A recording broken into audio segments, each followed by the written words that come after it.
যুক্তরাষ্ট্রের Los Angeles কাউন্টির sheriff Robert Luna বলেছেন, গোয়েন্দারা সম্ভাব্য সব কারণ খতিয়ে দেখছেন, সবকিছু পুঙ্খানুপুঙ্খভাবে খতিয়ে দেখা হচ্ছে।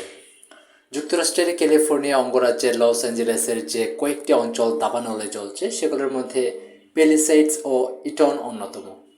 যুক্তরাষ্ট্রে দাবানলের সাধারণ কারণ হিসেবে বজ্রপাতকে দায়ী করা হয়, কিন্তু এবার এ দুই অঞ্চলে বজ্রপাতের কারণ দাবানল হয়নি। কেউ আগুন দিয়েছে বা গ্যাস বিদ্যুতের সংযোগ থেকে দাবানলের সূত্রপাত হয়েছে, এখন পর্যন্ত সরকারিভাবে এমন কোনো ইঙ্গিতও দেওয়া হয়নি। বজ্রপাতের পর এই দুটি উৎসকে দাবানলের সবচেয়ে বড় দুই কারণ হিসেবে ধরা হয়। ক্যালিফোর্নিয়ায় 2022 থেকে 2023 সালে বেশ আর্দ্র ছিল, ফলে ওই সময়ে সেখানে বিপুল গাছপালা জন্মেছে, কিন্তু পরের বছরের খরার কারণে সেই আর্দ্রতা শুকিয়ে গিয়েছিল।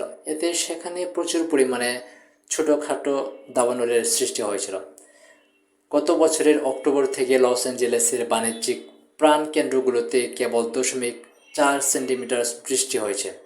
এই নজিরবিহীন শুষ্ক সময় এবং সান্তা অ্যানা হিসেবে পরিচিত সমুদ্রের শক্তিশালী ঝোড়ো হওয়া একসঙ্গে মিলে দাবানল সৃষ্টির অনুকূল পরিবেশ তৈরি করেছিল।